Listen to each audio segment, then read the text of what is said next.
بسم الله الرحمن الرحيم. السلام عليكم ورحمة الله وبركاته. الحمد لله رب العالمين، والصلاة والسلام على أشرف المرسلين وعلى آله وصحبه وسلم. إن الحمد لله نحمده ونستعينه ونستغفره ونؤمن به ونتوكل عليه، ونعوذ بالله من شرور أنفسنا ومن سيئات أعمالنا. من يهده الله فلا مضل له ومن يضلله فلا هادي له، وأشهد أن لا إله إلا الله وحده لا شريك له، وأشهد أن محمدا عبده ورسوله. أما بعد، فيا أيها الناس أوصيكم عباد الله وإياي أولا بتقوى الله. قال الله تعالى: يا أيها الذين آمنوا اتقوا الله حق تقاته ولا تموتن إلا وأنتم مسلمون. وقال تعالى أيضا: يا أيها الناس اتقوا ربكم الذي خلقكم من نفس واحدة وخلق منها زوجها وبث منهما رجالا كثيرا ونساء، واتقوا الله الذي تساءلون به والأرحام إن الله كان عليكم رقيبا. وقال تعالى أيضا: يا أيها الذين آمنوا اتقوا الله وقولوا قولا سديدا يصلح لكم أعمالكم ويغفر لكم ذنوبكم، ومن يطع الله ورسوله فقد فاز فوزا عظيما. صدق الله العلي العظيم. قال نبينا صلى الله عليه وسلم: فإن الأصدق الحديث كتاب الله، وخير الهدي هدي محمد صلى الله عليه وسلم، وشر الأمور محدثاتها، وكل محدثة بدعة، وكل بدعة ضلالة، وكل ضلالة في النار. வார்த்தைகளில் சிறந்தது அல்லாஹ்வுடைய வார்த்தை என்றும், வழிகாட்டுதலில் சிறந்தது நபிகள் நாயகம் ஸல்லல்லாஹு அலைஹி வஸல்லம் அவர்களுடைய வழிகாட்டுதல் என்றும், காரியங்களில் மிக மிக கெட்டது மார்க்கத்தில் புதுமையை உண்டாக்குவது. ஒவ்வொரு புதுமையான காரியமும் வழிகேடுகள் அனைத்தும் உங்களை நரகில் கொண்டு போய் சேர்க்கும் என்று நமது நபி ஸல்லல்லாஹு அலைஹி வஸல்லம் அவர்கள் தங்களுடைய ஒவ்வொரு சொற்பொழிவிலும் இந்த மனித சமுதாயத்திற்கு ஞாபகப்படுத்தியதை இந்த நல்ல சந்தர்ப்பத்தில் இங்கு ஒன்று கூடி இருக்கின்ற உங்களுடைய சிந்தனையிலும் ஆரம்பமாக இந்த நபிமொழியை ஞாபகப்படுத்தி எனது உரையை ஆரம்பம் செய்கிறேன். அல்ஹம்துலில்லாஹ். கண்ணியமானவர்களே, அல்லாஹ் நல்லடியார்களே, அல்லாஹ் தஆலா தன்னுடைய ஏகத்துவ கலிமாவை எத்தி வைப்பதற்காக வேண்டி இந்த உலகத்தில் எண்ணற்ற நபிமார்களையும் ரசூல்மார்களையும் அனுப்பி வைத்தான். அவர்கள் அனைவர்களுமே அல்லாஹுடைய கட்டளையின்படி அவரவர்களுக்கு அனுப்பப்பட்ட சமுதாய மக்களிடத்தில் அல்லாஹுடைய ஏகத்துவ கலிமாவை எத்தி வைத்தார்கள். அத்தனை நபிமார்களின் மீதும் ரசூல்மார்களின் மீதும் இறுதியாக வந்த நமது நபி ஸல்லல்லாஹு அலைஹி வஸல்லம் அவர்களின் மீதும் அவர்களுக்கு இறங்கிய இறை செய்தியை கண்ணால் கண்டும் காதால் கேட்டும் அப்படியே ஈமான் கொண்ட உத்தம சத்திய சஹாபாக்கள் சஹாபி பெண்மணிகளின் மீதும் அவர்களுக்கு பின் வந்த தாபீன்கள் தபா தாபீன்கள் இமாம்கள் நல்லோர்களின் மீதும் குறிப்பாக இந்த ஜும்மாவில் அல்லாஹ்வை பற்றியும் அவனுடைய தூதர் முஹம்மது நபி ஸல்லல்லாஹு அலைஹி வஸல்லம் அவர்களை பற்றியும் தெரிந்து கொள்வதற்காக வேண்டி இங்கு ஒன்று கூடி இருக்கின்ற உங்கள் மீதும் என் மீதும் உங்களது குடும்பத்தாரின் மீதும் எனது குடும்பத்தாரின் மீதும் அல்லாஹுடைய சாந்தியும் சமாதானமும் திரு பொருத்தமும் மன்னிப்பும் இன்றும் என்றென்றும் உண்டாவதாக என்று கூறி எனது உரையை ஆரம்பம் செய்கிறேன். அல்ஹம்துலில்லாஹ்.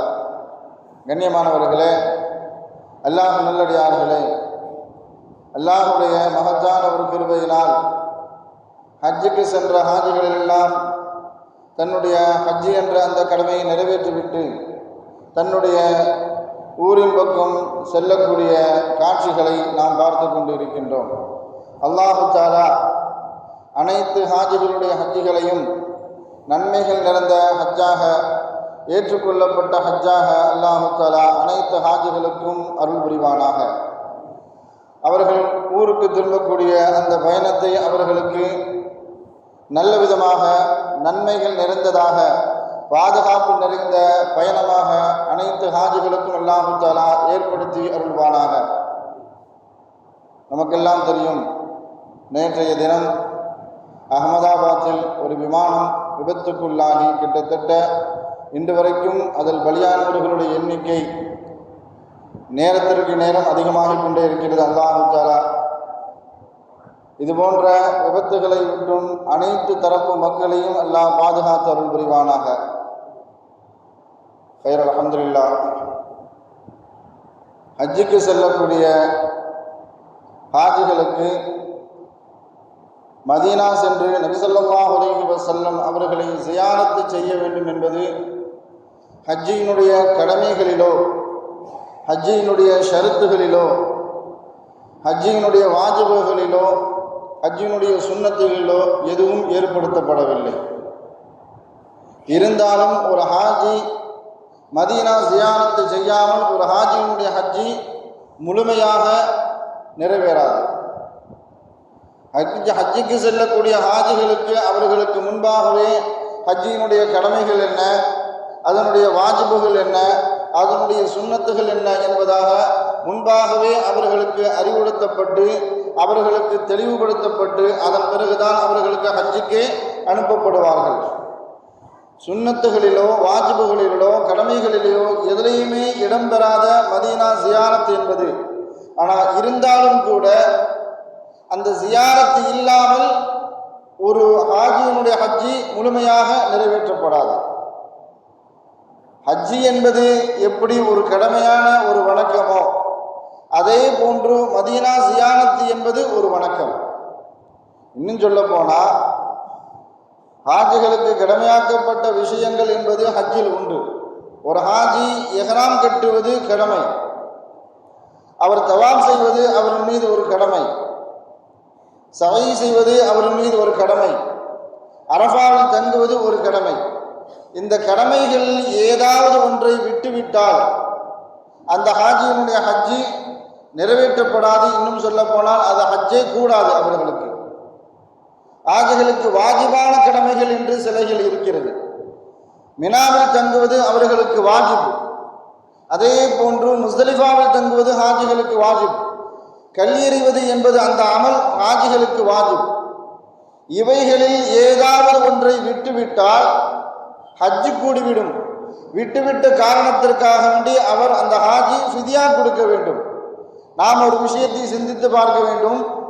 ஹஜ்ஜினுடைய கடமைகளிலோ அல்லது வாஜிபுகளிலோ சுன்னத்துகளிலோ இடம்பெறாத மதீனா ஜியாரத், அந்த ஜியாரத்து இல்லாமல் ஒரு ஹாஜினுடைய ஹஜ்ஜி முழுமை பெறாது என்பதற்குண்டான மிகப்பெரிய ஒரு காரணம்.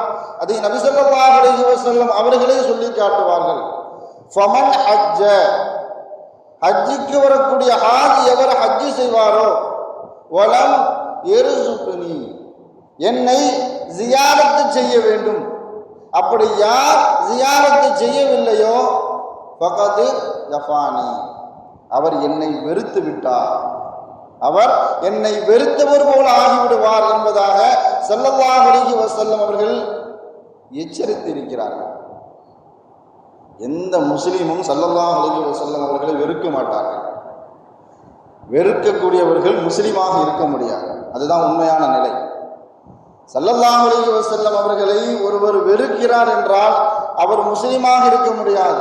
ஒன்று யூதனாக இருக்க வேண்டும், அல்லது நஸ்ரானியாக இருக்க வேண்டும், அல்லது காஃபிராக இருக்க வேண்டும், அல்லது முனாஃபிக்கினாக இருக்க வேண்டும்.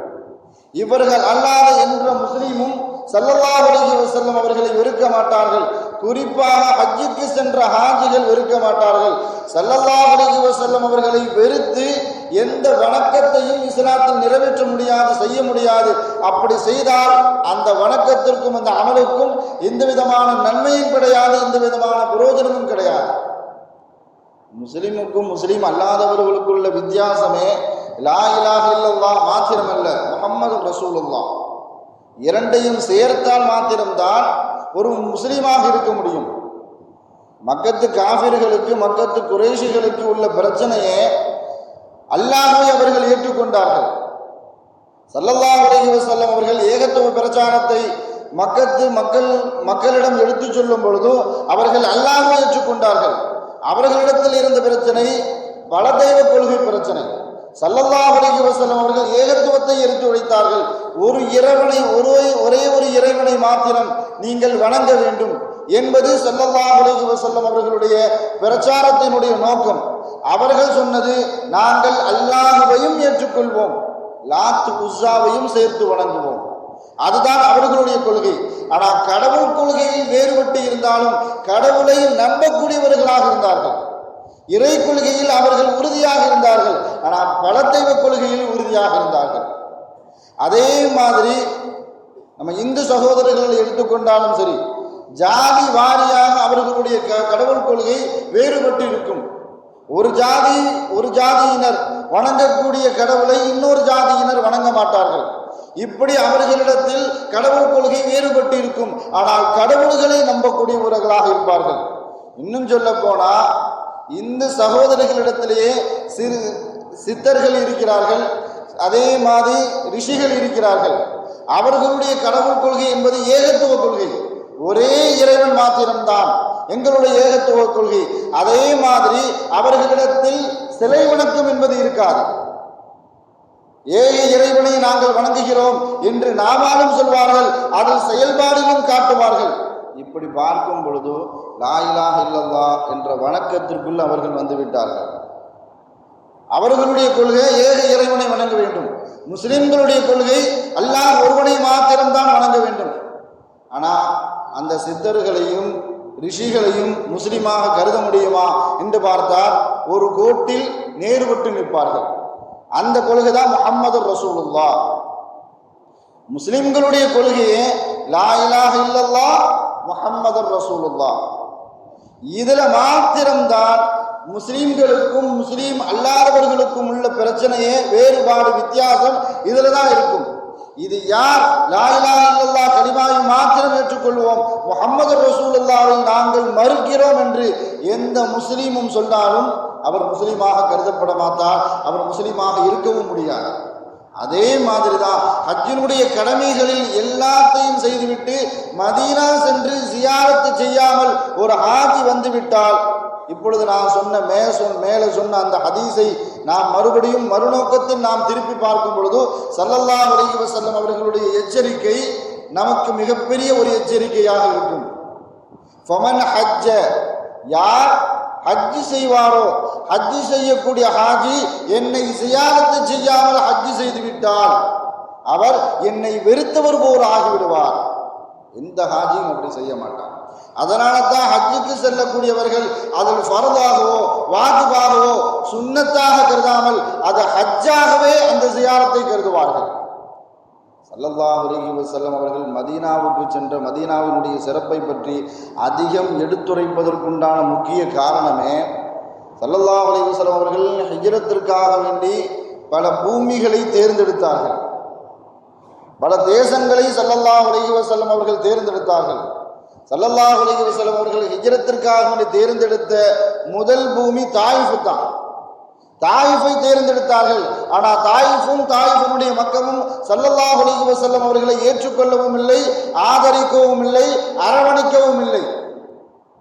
பாரசீகத்திற்கு போலாமா, அபிசீனியாவுக்கு போலாமா என்பதாக ஸல்லல்லாஹு அலைஹி வஸல்லம் அவர்கள் எண்ணினார்கள். அங்கு வேறு பிரச்சனை நடந்து கொண்டிருந்தது. யமனுக்கு செல்லலாமா என்றும் கூட நினைத்தார்கள். அங்கும் அவர்களுக்கு வேறு பிரச்சனை. பஹ்ரைனுக்கு போகலாமா, இது எல்லாமே ஸல்லல்லாஹு அலைஹி வஸல்லம் அவர்களுக்கு அல்லாஹ்வால் தேர்ந்தெடுத்து கொடுக்கப்பட்ட பூமி. அங்கங்கு ஒவ்வொரு பிரச்சனை இருந்ததன் காரணத்தினால் ஸல்லல்லாஹு அலைஹி வஸல்லம் அவர்களுக்கு அல்லாஹ்வினால் வழிகாட்டப்பட்ட பூமி மதீனா. இந்த மதீனாவை ஸல்லல்லாஹு அலைஹி வஸல்லம் அவர்கள் தேர்ந்தெடுத்தார்கள். மதீனா மக்களும் அவர்களை தேர்ந்தெடுத்தார்கள். மதீனா மக்களும் அவர்களுக்கு ஆதரவு கரம் நீட்டினார்கள். ஸல்லல்லாஹு அலைஹி வஸல்லம் அவர்களை அப்படியே அள்ளிக்கொண்டார்கள். இந்த காரணத்தினாலேயே ஸல்லல்லாஹு அலைஹி வஸல்லம் அவர்கள் மதீனாவுக்காக வேண்டி எவ்வளவு துஆ செய்திருக்கிறார்கள் என்பது நமக்கு ஆச்சரியமாக இருக்கும்.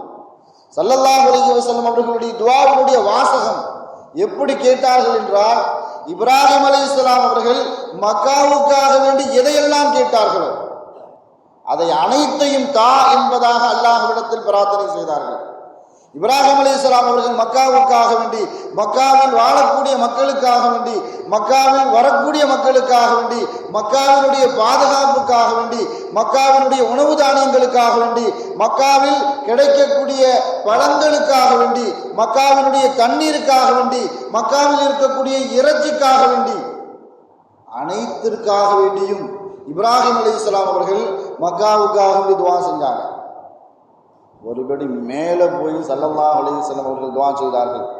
இப்ராஹிம் அலைஹிஸ்ஸலாம் அவர்கள் எதையெல்லாம் கேட்டார்களோ அதை அனைத்தையும் எனக்கு தா, அல்லது அதை விடவும் அதிகப்படுத்தி தா அப்படின்னு கேட்டாங்க ஸல்லல்லாஹு அலைஹி வஸல்லம் அவர்கள். யா அல்லாஹ், மதீனாவினுடைய சா முத்துக்களில் எனக்கு பரக்கத்து செய்யும் கேட்டாங்க. சா முத்துன்னு சொன்னா மதீனாவினுடைய ஒரு அளவு, நிலுவை அளவுகளில் எனக்கு பரக்கத்து செய்து தா. அதே மாதிரி எப்படி மக்காவை மக்கள் விரும்பக்கூடியதாக இருந்ததோ அதே மாதிரி மதீனாவையும் விரும்பக்கூடியதாக மக்களுடைய உள்ளத்தில் ஆக்கி, இப்ராஹிம் அலைஹிஸ்ஸலாம் அவர்கள் எதையெல்லாம் கேட்டார்களோ அதையெல்லாம் தா, அல்லது அதை விடவும் அதிகப்படுத்தி தா என்பதாக கேட்டார்கள். அப்படின்னா மக்காவை ஸல்லல்லாஹு அலைஹி வஸல்லம் அவர்கள் வெறுத்து விட்டார்கள் என்ற அர்த்தம் இல்லை. தாங்கள் போகக்கூடிய பூமி, அந்த இடம் பாதுகாப்பு நிறைந்ததாக இருக்க வேண்டும் என்பதில் ஸல்லல்லாஹு அலைஹி வஸல்லம் அவர்கள் கண்ணும் கருத்துமாக இருந்தார்கள். எந்த அளவுக்குன்னு சொன்னா, ஹிரா குகையில இருந்து 3 நாள் கழிச்சு ஸல்லல்லாஹு அலைஹி வஸல்லம் அவர்கள் மதீனாவை நோக்கி ஹிஜ்ரத் செய்ய வேண்டும். 3 நாள் கழிச்சு வெளியே வராங்க. மதீனாவினுடைய பாதை எங்க இருக்குதுன்னு சொன்னா, ஸல்லல்லாஹு அலைஹி வஸல்லம் அவர்கள் மறுபடியும் மக்காவை நோக்கி நடக்க ஆரம்பித்தார்கள். கூட சென்ற அபூபக்கர் ரலியல்லாஹு, யா ரசூலல்லாஹ், மதீனா இந்த திசையின் பக்கம் இருக்கிறது. ஆனால் அவர்களுக்கு தெரியும் மதீனா இந்த பக்கம் தான் இருக்குது. இருந்தாலும் தான் பிறந்த பூமி, தான் பிறந்த மண்ணு, பிறந்த பாசம் அப்படின்னு சொல்லுவாங்கல்ல, ஊர் பாசம் யாருக்குமே என்ன செய்யாது, விட்டு போகாது. எத்தனை வருஷம் வெளியூரில் இருந்தாலும், தொழில் இருந்தாலும், எல்லா மக்களும் மதித்தாலும், தான் சொந்த ஊர் சின்ன பட்டிக்காடாக இருந்தாலும் சரி, அங்கே எந்த விதமான வசதிகள் இல்லாவிட்டாலும் சரி, அந்த மனிதனுக்கு ஊர் பாசம் என்பது தனியாக ஒரு உள்ளத்துல ஓரத்தில் இருந்து கொண்டே இருக்கும்.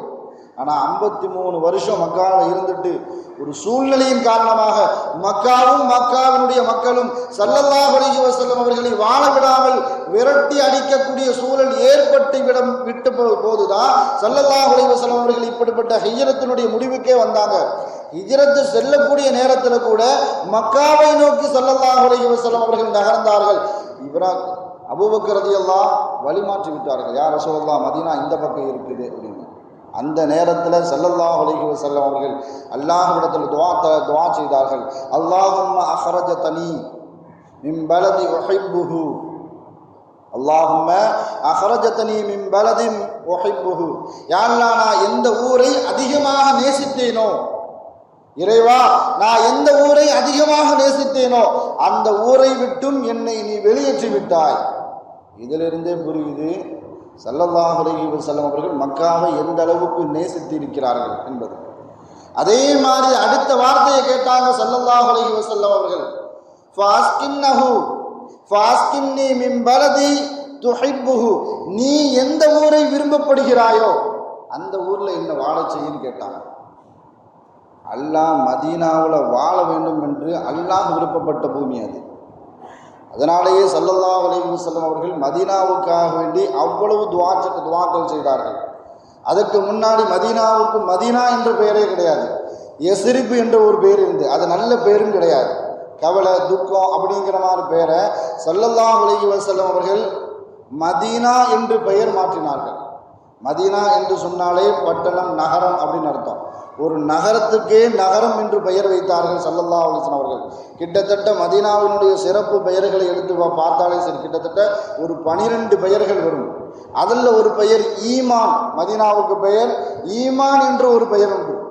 ஏன் ஸல்லல்லாஹு அலைஹி வஸல்லம் அவர்கள் மதீனாவுக்கு ஈமான் பெயர் வச்சாங்க அப்படின்னு சொன்னால், கடைசி காலகட்டத்தில் ஈமான் கடைசி வரைக்கும் உறுதியாகவும் உயிரோட்டமாகவும் இருக்கக்கூடிய பூமி அப்படின்னு சொன்னால் அது மதீனாவுடைய பூமி. தஜ்ஜால் வரக்கூடிய காலகட்டத்தை பற்றி நாம் ஹதீஸில் படிச்சிருப்போம். அவன் வந்து உலகத்தில் எந்த விதமான அட்டகாசங்கள், அவனுக்கு அல்லாஹு தஆலா எந்த அளவுக்கு ஆற்றலை கொடுத்திருப்பான் என்பதை பற்றி ஸல்லல்லாஹு அலைஹி வஸல்லம் அவர்கள் பகிரங்கமாக சஹாபாக்களுக்கு எச்சரித்து இருக்கிறார்கள். சமீப காலகட்டத்தில் கூட விஞ்ஞானத்தினுடைய வளர்ச்சி வளர்ந்து கொண்டே போகக்கூடிய இந்த காலகட்டத்திலும் கூட சிலைகளுக்கு மருத்துவம் பார்க்கக்கூடிய அறிவுஜீவிகள் எல்லாம் இந்த நாட்டில் இருக்கிறார்கள். சிலைகளுக்கு பால் குடிக்கக்கூடியவர்கள், சிலைகளுக்கு காய்ச்சல் வந்து விட்டதா என்பது மருத்துவம் பார்க்கக்கூடியவர்கள், இன்னும் உச்சகட்டமாக மாட்டு சாணியில மருத்துவ குணம் இருக்கிறது, மாட்டு மூத்திரத்தில் மருத்துவ குணம் இருக்கிறது என்பதாக அவர்களுடைய கடவுள் கொள்கை உச்சத்தை தொட்டதின் காரணத்தினால இந்த அளவுக்கு அவர்களுடைய கடவுள் கொள்கை அவர்களுடைய கண்களை மறைத்திருக்கிறது. ஆனால் இதை விடவும் பல மடங்கு அதிகமாக இருக்கும் தஜ்ஜால் வரக்கூடிய காலகட்டத்தில் விஞ்ஞானத்தினுடைய வளர்ச்சி. ஆனால் அந்த காலகட்டத்தில் தஜ்ஜால் நினைத்ததையெல்லாம் செய்து காட்டுவான். மக்கள் எதையெல்லாம் எதிர்பார்க்கின்றார்களோ அதையெல்லாம் அவர்களுக்கு கண் முன்பாக செய்து காட்டுவான். அதை பார்த்து பல மக்கள் எல்லாம் ஈமானை இழந்து அவன் பக்கம் வழிகேட்டு சென்று கொண்டிருப்பார்கள். இதில் ஆச்சரியப்படுறதுக்கு ஒன்றுமே இல்லை. அந்த அளவுக்கு தஜ்ஜால் ஆற்றல் கொடுக்கப்பட்டிருக்கக்கூடிய அந்த சூழல்ல அவனால் மக்காக்குள்ளேயும் மதீனாவுக்குள்ளேயும் நுழைய முடியாது. அதிகமான மக்கள் தன்னுடைய ஈமானை பாதுகாப்பதற்காக வேண்டி மதீனாவுக்குள்ள போய் நுழைவாங்க. ஸல்லல்லாஹு அலைஹி வஸல்லம் அவர்கள் மதீனாவில் ஈமான் எப்படி பாதுகாக்கப்படும், எப்படி பாதுகாப்பு உணர்வோடு இருப்பார்கள் என்பதற்கு அழகான ஒரு உதாரணத்தை ஸல்லல்லாஹு அலைஹி வஸல்லம் அவர்கள் சொல்லி காட்டும் பொழுது, ஒரு பாம்பு தன்னுடைய புத்துக்குள்ளே எப்படி அடங்கி அப்படி பாதுகாப்பாக இருக்குமோ அதே மாதிரி மதீனாவுக்குள் தன் ஈமானை பாதுகாப்பதற்காக வேண்டி செல்லக்கூடிய மனிதர்களுடைய ஈமான் அந்த அளவுக்கு பாதுகாக்கப்படும் என்பதாக ஸல்லல்லாஹு அலைஹி வஸல்லம் அவர்கள் உணர்த்தி காட்டினார்கள். அங்க மனிதர்களுடைய ஈமானுக்கு மாத்திரமல்ல, நோய் வராத பூமி என்பதாக ஸல்லல்லாஹு அலைஹி வஸல்லம் அவர்கள் சொல்லி காட்டினார்கள். ஒரு தடவை சஹாபாக்களை கூப்பிட்டு ஸல்லல்லாஹு அலைஹி வஸல்லம் அவர்கள் எங்கேயோ சென்று கொண்டு இருக்கும் பொழுது மக்கள் அதிக கூட்டத்தின் காரணத்தினால மதீனாவுடைய தூசியெல்லாம் கிளம்புது. உடனே சஹாபாக்கள் எல்லாம் கண்களையும் மூக்குகளையும் என்ன செய்கிறாங்க, துணி போட்டு மறைக்கிறாங்க. ஸல்லல்லாஹு அலைஹி வஸல்லம் அவர்கள் சஹாபாக்களை பார்த்து சொல்கிறாங்க, என்ன துணியை போட்டு முகத்தை மறைக்கிறீங்களா, எடுங்கன்னு சொல்கிறாங்க. என்ன மதீனாவுடைய தூசி கூட உங்களுக்கு நோய் நிவாரணி என்பதாக சொல்லி காட்டினார்கள் ஸல்லல்லாஹு அலைஹி வஸல்லம் அவர்கள். எந்த நோய்க்கு நிவாரணி என்று பார்க்கும் பொழுது வெங்குஷ்டம் கருங்குஷ்டமாக இருந்தாலும் சரி, மதீனாவுடைய தூசி பட்டு விட்டால், அதனுடைய புழுதி பட்டு விட்டால், அதை நுகர்ந்து விட்டால் அவர்களுக்கு வெங்குஷ்டத்திலிருந்து அல்லாஹு தஆலா பாதுகாப்பு கிடைப்பான், பாதுகாப்பு அளித்தே தீருவான். மாத்திரமல்ல, அந்த புழுதி அந்த நோய்க்கு மிகப்பெரிய நோய் நிவாரணி என்பதாக ஸல்லல்லாஹு அலைஹி வஸல்லம் அவர்கள் சொல்லி காட்டினார்கள். மதீனாவுக்கு போன ஆரம்பத்தில் சில சஹாபாக்களுக்கு என்ன செய்யல, மக்காவில் வாழ்ந்துவிட்டு மதீனாவுக்கு இடம்பெயரும் போது சில சஹாபாக்களுக்கு அதனுடைய சூழல், அதனுடைய சிச்சுவேஷன் என்ன செய்யல, சூழ்நிலை அவர்களுக்கு ஒத்துக்கொள்ளலை. சில பேருக்கு காய்ச்சல் வந்துச்சு, சில பேருக்கு வயிற்றுப்போக்காக இருந்துச்சு, சில பேருக்கு சொறி சிரங்கு ஏற்பட்டுச்சு. சொறி ஏற்பட்டவர்களும் சிரங்கு ஏற்பட்டவர்களும் ஸல்லல்லாஹு அலைஹி வஸல்லம் அவர்களிடத்தில் வந்து முறையிடும் பொழுது ஸல்லல்லாஹு அலைஹி வஸல்லம் அவர்கள் சொன்ன வார்த்தை அதுதான், நீங்கள் வாழக்கூடிய பகுதியில் இருக்கக்கூடிய மண்ணில் உங்களுடைய உமிழ்நீரை துப்பிவிட்டு அந்த மண்ணை அந்த சொறி எடுக்கக்கூடிய இடத்துல தேய்த்தாலே அதுவே உங்களுக்கு நோய் நிவாரணி. மதீனாவினுடைய மண்ணும் சரி, மதீனாவினுடைய புழுதியும் சரி, மனிதனுக்கு மிகப்பெரிய நோய் நிவாரணி என்பதாக ஸல்லல்லாஹு அலைஹி வஸல்லம் அவர்கள் சொல்லி காட்டினார்கள். மதீனா வாசிகளை யாராவது துன்புறுத்துவதற்கு நினைத்தாலோ, தொல்லை கொடுப்பதற்கு நினைத்தாலோ, யாராவது தொந்தரவு கொடுத்தாலோ அவர்களை அல்லாஹு தஆலா அழித்து விடுவான் என்பதாக ஸல்லல்லாஹு அலைஹி வஸல்லம் அவர்கள் எச்சரித்தார்கள். எப்படி அழிப்பான் என்பதாக சொல்லி காட்டும் பொழுது, நீரில் போட்ட உப்பை போல ஒன்றுமில்லாமல் ஆகிவிடுவார்கள். ஒரு நீரில் தண்ணீரில் ஒரு உப்பை போட்டால் எப்படி அது கரைந்து விடுமோ, ஒன்றுமில்லாமல் ஆகிவிடுமோ, அதே மாதிரி மதீனா வாசிகளுக்கு யாராவது தொல்லை கொடுத்தாலோ தொந்தரவு கொடுத்தாலோ அவர்களை அல்லாஹு தஆலா ஒன்றுமில்லாமல் அழித்து விடுவான் என்பதாக ஸல்லல்லாஹு அலைஹி வஸல்லம் அவர்கள் எச்சரித்தார்கள். மக்காவிலிருந்து மதீனாவுக்கு ஹிஜ்ரத் செய்து வரும் பொழுது அதனுடைய பாதுகாப்பு தன்மையை ஸல்லல்லாஹு அலைஹி வஸல்லம் அவர்கள் உறுதிப்படுத்தினார்கள். ஸல்லல்லாஹு அலைஹி வஸல்லம் அவர்களுடைய ஹிஜ்ரத் தோழர் யார் என்பது நமக்கு எல்லாம் தெரியும். அபூபக்கர் சித்திக் ரலியல்லாஹு. வழிகாட்டுவதற்காக வேண்டி ஒரு மனிதரை வைத்திருந்தார்கள், சாது. அவர் தான் என்ன செய்கிறாரு, மதீனாவுக்கு எந்த பாதை வழியாக போகணும் அப்படின்னு கூப்பிட்டுட்டு போகிறார். ஒரு கட்டத்தில் 2 பாதை பிரியுது. மதீனாவுக்கு இப்படியும் போகலாம் இப்படியும் போகலாம் என்ற 2 பாதை.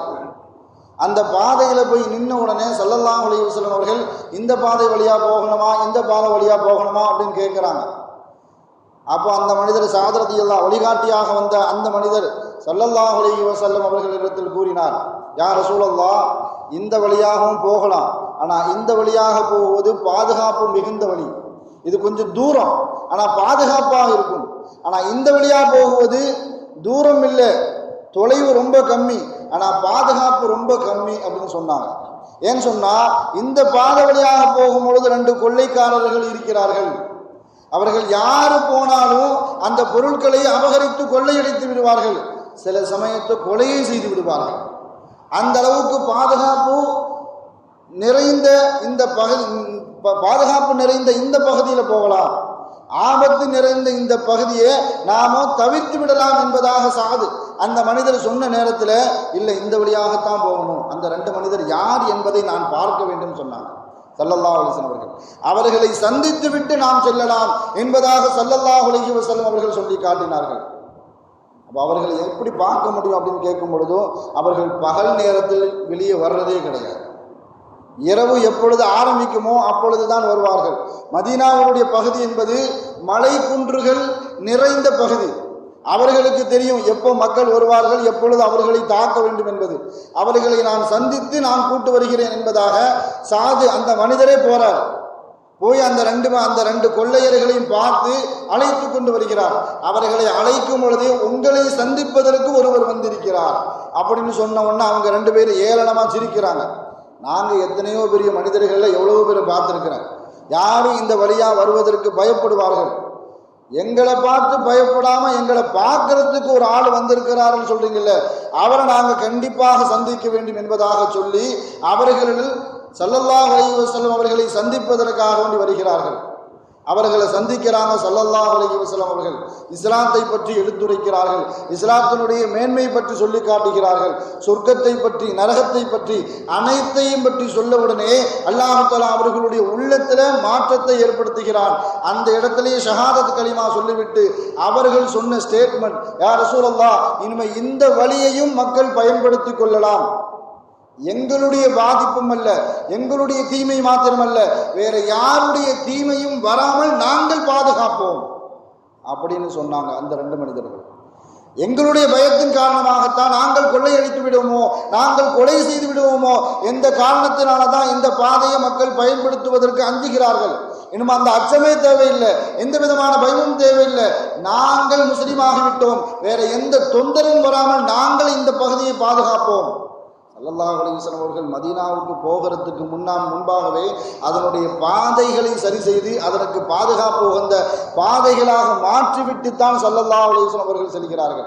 நமக்கெல்லாம் தெரியும், மதீனாவுக்கு ஸல்லல்லாஹு அலைஹி வஸல்லம் அவர்கள் போன உடனே எல்லா சஹாபாக்களும் எங்கள் வீட்டுக்கு வாங்க என்பதாக ஸல்லல்லாஹு அலைஹி வஸல்லம் அவர்கள் ஆர்வமாகவும் ஆசையாகவும் அழைக்கிறார்கள். ஒரு வீட்டுக்கு போனால் இன்னொரு வீட்டுக்காரங்க கோவிச்சுக்குவாங்க. ஸல்லல்லாஹு அலைஹி வஸல்லம் அவர்கள் தேர்ந்தெடுத்தது, என்னுடைய ஒட்டகத்தை நான் அவிழ்த்து விடுகிறேன், அது யாருடைய வீட்டு வாசலில் போய் உட்காருதோ அந்த வீட்டில் நான் தங்கிக்கிறேன் அப்படின்னு சொன்னாங்க. ஸல்லல்லாஹு அலைஹி, ஏன்னா அந்த ஒட்டகத்திற்கு அல்லாஹ்வுடைய வஹி வரும், அல்லாஹ்வுடைய கட்டளை அதுக்கு வரும் என்பதாக சொல்லி ஸல்லல்லாஹு அலைஹி வஸல்லம் அவர்கள் தன்னுடைய ஒட்டகத்தை அவிழ்த்து விட்டார்கள். அந்த ஒட்டகம் அபூ அய்யூபுல் அன்சாரி ரலியல்லாஹு தஆலா அன்ஹு அவர்களுடைய வீட்டு வாசலில் போய் உட்காருது. எந்த சஹாபாக்களுடைய வீட்டில் போய் உட்காராம அபூ அய்யூபுல் அன்சாரி அவர்களுடைய வீட்டில் போய் ஸல்லல்லாஹு அலைஹி வஸல்லம் அவர்களுடைய ஒட்டகம் உட்கார்ந்தது என்று பார்க்கும் பொழுது, கொஞ்சம் வரலாற்றை திருப்பி பார்க்கும் பொழுது தான் தெரியும். ஸல்லல்லாஹு அலைஹி வஸல்லம் அவர்கள் பிறப்பதற்கு முன்பாக கிட்டத்தட்ட 350 ஆண்டுகளுக்கு முன்பாக துப்பா என்ற ஒரு மன்னர் இருந்தார். அவருடைய பழக்கமே நாடு பிடிக்கணும், தன்னுடைய ஆட்சி விகிதத்தை சதவீதத்தை என்ன செய்யணும், அதிகப்படுத்தணும். அப்படி வந்தவர் தான் மக்காவுக்குள்ளே வந்தார், மதீனாவுக்குள்ளே வந்தார்.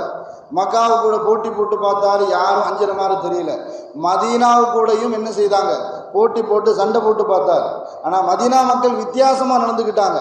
பகலையில் போர் செய்வாங்க, இரவு நேரத்தில் போர் செய்ய வந்த எதிரிகளுக்கு உணவு கொடுத்து விடுவாங்க. இந்த பழக்க வழக்கம் துப்பாவுக்கு ரொம்ப அதிசயத்தையும் ஆச்சரியத்தையும் ஏற்படுத்தியது.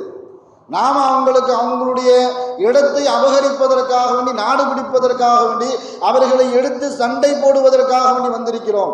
பகலில் நம்மளை எதிர்த்து சண்டை போடுறாங்க, இரவு நேரத்தில் நம்ம கூட சேர்ந்து சாப்பிட்றாங்களே, அது என்ன வித்தியாசம் அப்படின்னு கேட்கும் பொழுதுதான் அந்த துப்பா மன்னரோடு சேர்ந்து கிட்டத்தட்ட 400 அவர்களுடைய மார்க்கத்தை அறிந்த 400 மார்க்க அறிஞர்கள் வந்திருந்தார்கள். அவங்க சொன்னாங்க, இந்த மக்களுடைய குணாதிசயமே அப்படிதான், அவர்கள் விருந்தோம்பலில் சிறந்தவர்களாக இருப்பார்கள். மாத்திரமல்ல, இந்த பகுதிக்கு இறுதி தூதர் என்று ஒரு மனிதர் வருவார், அவர்களுடைய சிறப்பை பற்றி நாங்கள் முன்வேதங்களில் படித்திருக்கிறோம் என்பதாக அந்த 400 மார்க்க அறிஞர்களும் சொன்ன காரணத்தினால அந்த அந்த மன்னர் கிட்டத்தட்ட 401 வீடு கட்டினான். 401 வீடு கட்டியும் அந்த மார்க்க அறிஞர்களிடத்தில் ஒரு கடிதத்தை கொடுத்தார். அந்த இறை தூதர் வரக்கூடிய நேரத்தில் நான் உயிரோடு இருந்தால் அவர்களுடைய அரசவையில் நான் மந்திரியாக அவருக்கு சேவகம் செய்யக்கூடிய மனிதனாக நான் இருப்பேன், இது என்னுடைய ஒப்புதல் வாக்குமூலம் என்பதாக ஒரு கடிதத்தை அந்த 400 அறிஞர்களிடத்தில் ஒப்படைத்தார். அது வாழையடி வாழையாக வாரிசு மாறி மாறி மாறி கடைசியில் யாருக்கிட்ட வந்து இருந்துன்னு சொன்னால் 400 வீடுகளிலும் அந்த மார்க்க அறிஞர்கள் இருந்தார்கள். 401வது வீடு, இது என்னுடைய அன்பளிப்பாக கடைசி இறை தூதர் முஹம்மது ஸல்லல்லாஹு அலைஹி வஸல்லம் அவர்களுக்காக வேண்டி இந்த வீட்டை ஒப்படைத்து விடுங்கள் என்பதாக மதீனாவில் ஸல்லல்லாஹு அலைஹி வஸல்லம் அவர்களுக்காக வேண்டி முன்பே கட்டப்பட்ட அந்த வீடு, அந்த வீட்டில் தான் கிட்டத்தட்ட அபூ அய்யூப் அல் அன்சாரி ரலியல்லாஹு தஆலா அன்ஹு அவர்களுடைய பரம்பரையினர் அந்த கடிதத்தை வைத்து கொண்டே வந்தார்கள். யாரெல்லாம் அவர்களுக்கு முன்னாடி வாழ்ந்தார்களோ அந்த வீட்டில் தான் அபூ அய்யூப் அல் அன்சாரி வாழ்ந்தார்கள். இன்னும் சொல்ல போனா அபூ அய்யூப் அல் அன்சாரி ஸல்லல்லாஹு அலைஹி வஸல்லம் அவர்களுக்கு வீடு கொடுக்கல. ஸல்லல்லாஹு அலைஹி வஸல்லம் அவர்கள் வீட்டில் தான் அபூ அய்யூப் அல் அன்சாரி வாழ்ந்து கொண்டு இருந்தார்கள். வாடகைதாரர் மாதிரி வந்தா ஒப்படைக்கணும் என்ற ஒப்பந்தத்தின் பேரில் அந்த கடிதத்தை வாழையடி வாழையாக ஸல்லல்லாஹு அலைஹி வஸல்லம் அவர்களிடத்தில் வந்து சேர்த்தார்கள். இதுதான் ஸல்லல்லாஹு அலைஹி வஸல்லம் அவர்கள் மதீனாவில் இருந்து புறப்பட்டு மக்காவில் இருந்து புறப்பட்டு மதீனா வந்து சேர்ந்து அபூ அய்யூப் அல் அன்சாரி ரலியல்லாஹு அவர்களுடைய வீடு வரைக்கும் அந்த வரலாறு, சுருக்கமான வரலாறு இதுதான். அல்லாஹு தஆலா மதீனாவை எப்படி செழிப்பாக ஆக்கினானோ அந்த மதீனாவையும் மக்காவையும் காணக்கூடிய பாக்கியத்தை அல்லாஹு தஆலா நம் அனைவருக்கும் தந்தருள் புரிவானாக என்று கூறி இந்த வார்த்தை நிவர்த்தி செய்கிறேன். வாஹிர் தாவானா அல்ஹம்துலில்லாஹி ரப்பில் ஆலமீன். அஸ்ஸலாமு அலைக்கும் வரஹ்மத்துல்லாஹி